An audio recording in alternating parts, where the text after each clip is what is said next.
Nick Kaplan, good to see you. Great to be with you tonight. Thanks for joining our series. Yeah. I really enjoy hearing you play because you can tell that you are just like really into the history of the music and hmm trumpet players, and it's nice to hear you play your own compositions. Yeah. What inspires you to write? I think that I take a lot of inspiration just from emotions that I come across in life, different experiences, different people that I've come across, and just kind of the emotional imprints that they've laid.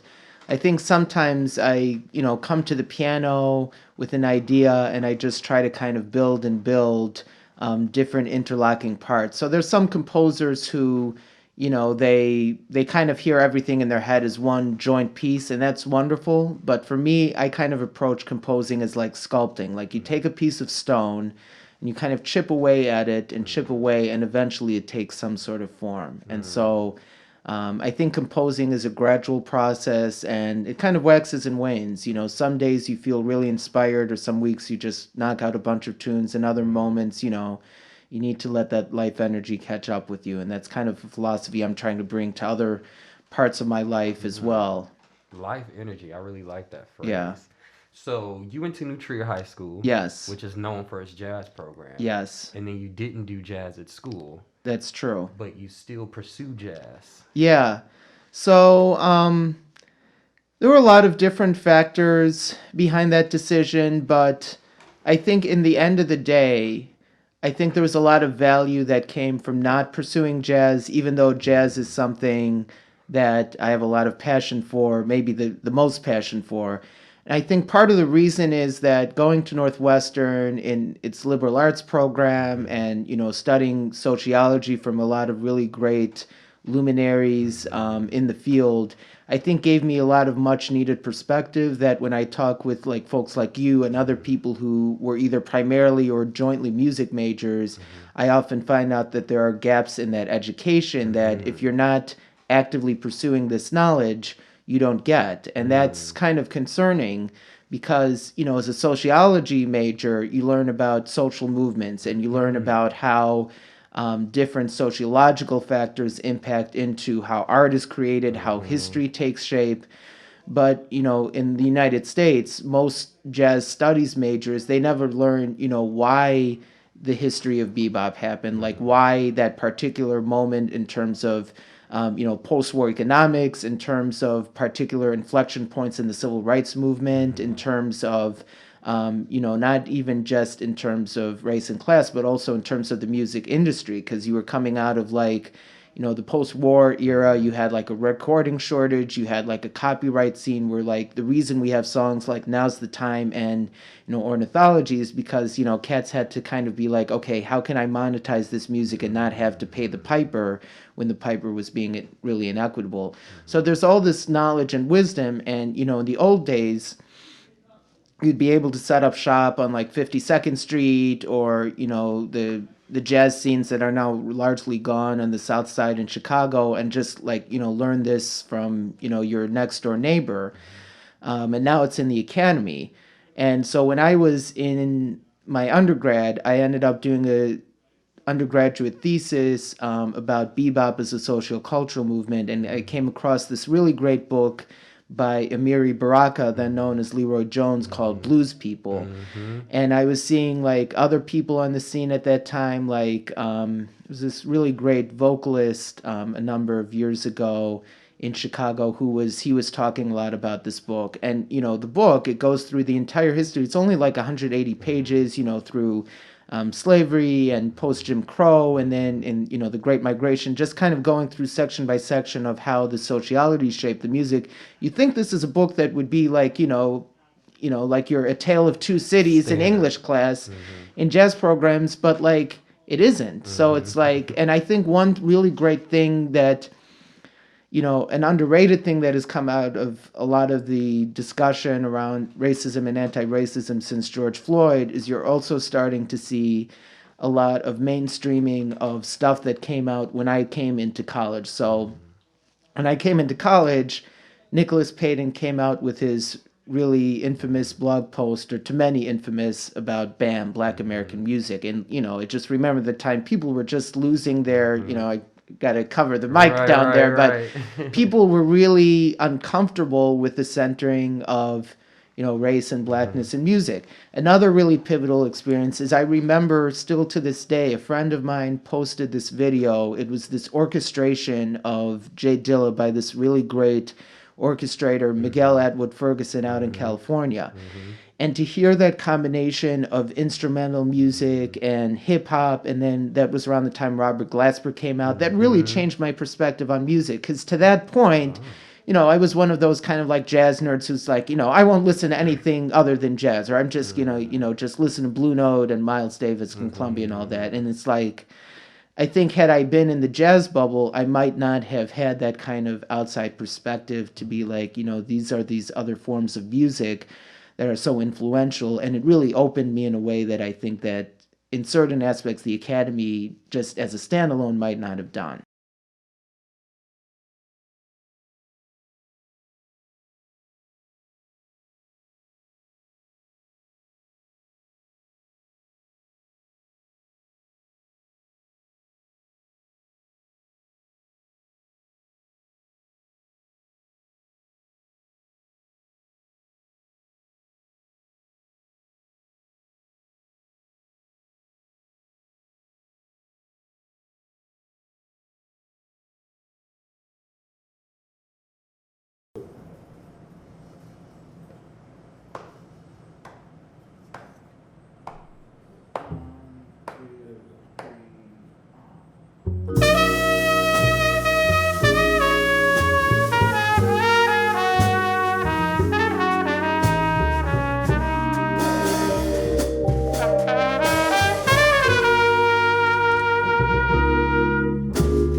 So you mentioned that a lot of jazz music, but I guess we can say cultural musics in general, are Hmm. kind of shaped by the social movements that are Yeah. happening at that time. So it must be pretty interesting to be a jazz musician in this particular time. Yeah, and I think it's really a responsibility in many ways because, for example, as somebody who's not only a non-black but a white performer of Black American music, I think that, this moment has also caused me to kind of be sure to be, reflecting on what is my kind of place in the music, because I think that it's very easy to forget when jazz education has now kind of become very white dominant in terms of like when you look at the demographics who's attending these schools, to kind of be deluded into thinking that this is somehow our or my music. But really at the end of the day, I'm a guest in a house that Louis Armstrong, Duke Ellington, Charlie Parker, and so many others, a house that they built, and not only a house that they built, but a house that was literally sacrificed on, you know,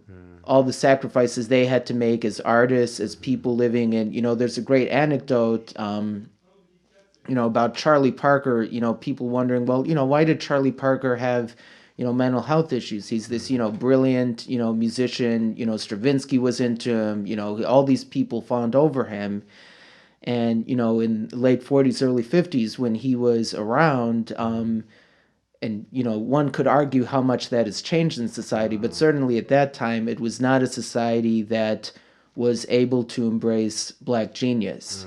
So when somebody comes along, and I think a lot of the model of what is excellence in jazz slash Black American music today is like, you have kind of like the you might say the youth prodigy circuit of like people who, kind of 15, 16, they're like playing all the Charlie Parker licks in, 15 keys, and they're, playing like 5 different instruments, with their hands behind their backs, and they're just really amazing musicians. And that's nothing to say about their musicianship and mastery, but what is lost when we're not really thinking about the fact that Charlie Parker, to create the music he did, he had to go through, 15 hours a day of practicing, in Kansas City, going through Jim Crow at that time, going through all of the struggles that he did, and still, like a diamond in heat, creating out of that pressure this singular brilliance that, everybody has tried to approach that since him, but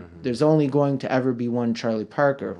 But the thing that's crazy about jazz education above all is, when you go to school, wherever you are, because American education, is unfortunately, to say it mildly, very culturally tone deaf as far as really making sure that everybody is able to see themselves.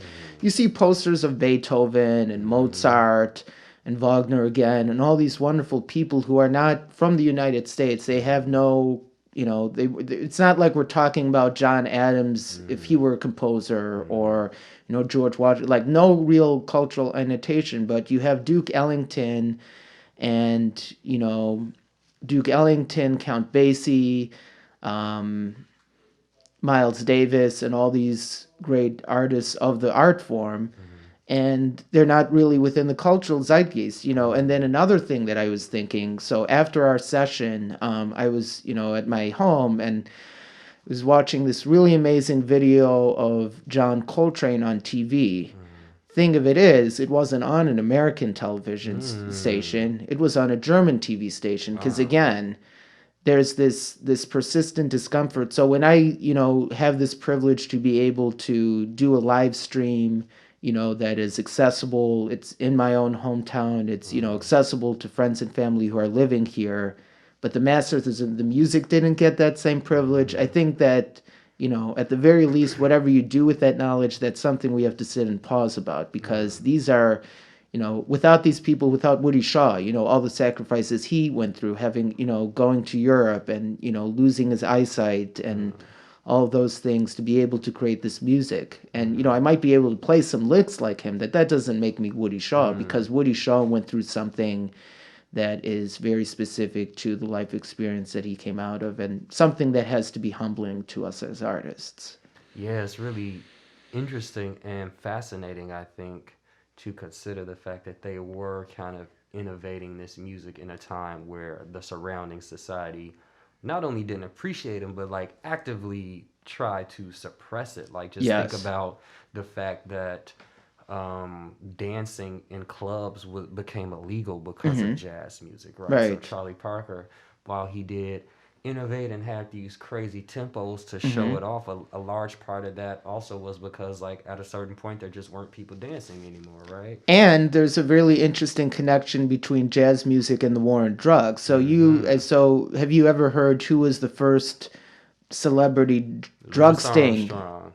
Very close. Actually, Oh, Billie Holiday. there we Billie go. Holiday was, and there's actually a movie coming out about this next year. Billie Mm. Holiday was the kind of celebrity test subject for what became the FBI to essentially test out the war on drugs. And the Mm. reason that she died in 1959 rather than being able to live a nice long life like somebody of her legendary stature should have been Mm-hmm. is because the federal government wore her down so much, through all the stings and incarcerations and Mm. trying to set her up, informants, this and Mm. that, that she broke down. Mm. And we know that story because she's Billie Holiday and she's Mm. famous and she had, a lot of fans, a lot of allies of many different races and walks in life that, helped on her story. What about the, thousands, millions of people who Mm.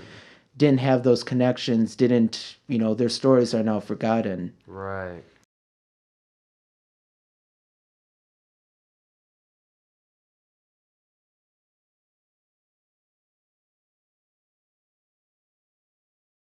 One, two,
Now you are part of kind of a new generation of musicians who are not only using the music to create a message Hmm. and connect with greater social movements, but Hmm. you're part of organizations that Yeah. kind of directly lead you into that path. Hmm.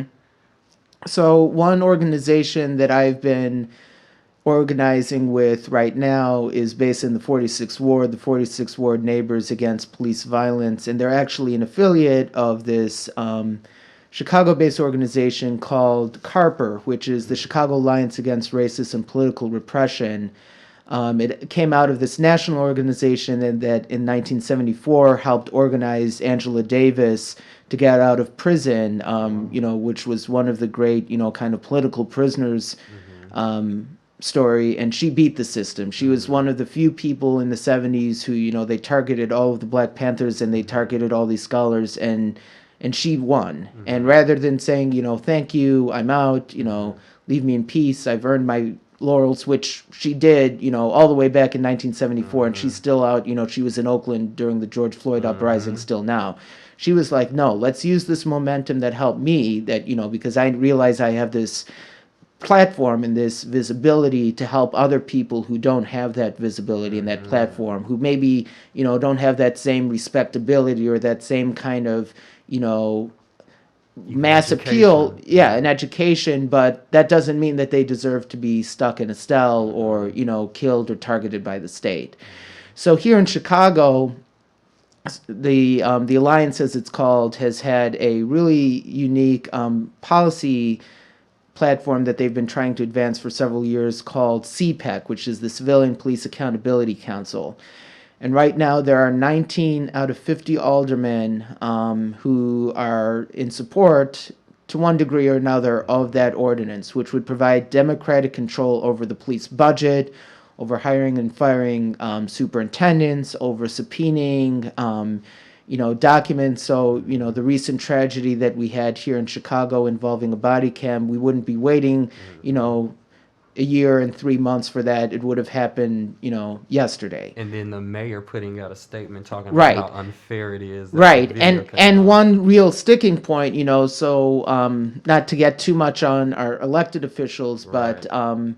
there was a promise during the campaign season that there might be a shift of power towards those who are elected, rather under CPAC or under, the administration's proposed legislation. And unfortunately, it's more recently come to light that the administration is not comfortable completely ceding democratic control to, community elected people. So it's really been a struggle, and I think it's also very consistent with the shift you're seeing towards populism, not the, white supremacist Donald Trump MAGA hat populism, the kind of, cartoon,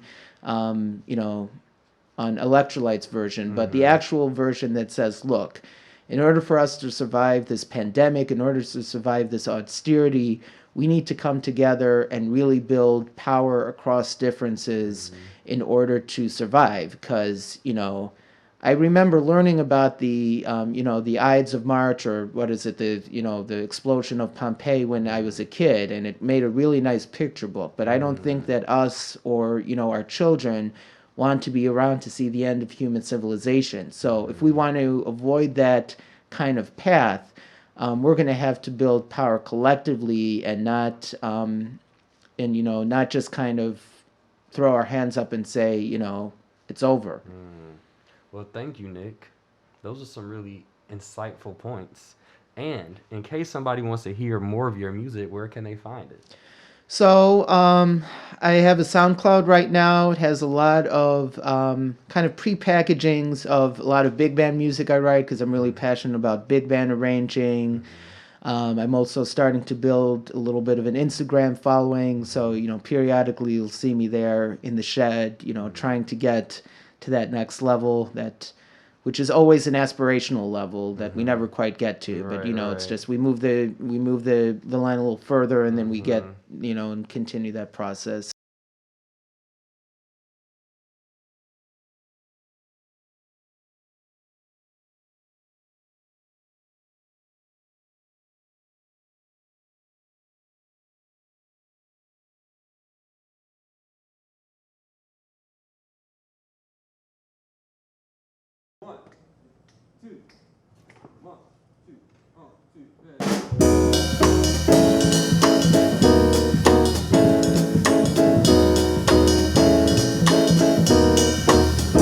This is the high life. This is the way that folks should live. Up in the skyline, among the birds and next to kin. A falling feather in our life summers reprieve. The past and pleasures of a midsummer's night dream. And only yesterday it seemed that the dream was so real. Even kill my life, filled with the dreams I'm dreaming of. Not my twilight, not just the stars that shine above. Yes, this is my time to shine, time to prime, time to be. This is the high life, the life that's meant for me.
This is the high life. This is the way that folks should live. Up in the sky life, among the birds and next to kin. A fall feather and a last summer's reprieve. The past and pleasures of a midsummer's night dream. And only yesterday it seemed that the dream was so real. Even kill my life, filled with the dreams I'm dreaming of. Not my twilight, not just in stars that shine above. Yes, this is my time to shine, time to prime, time to be. This is a high life, the life that's meant for me.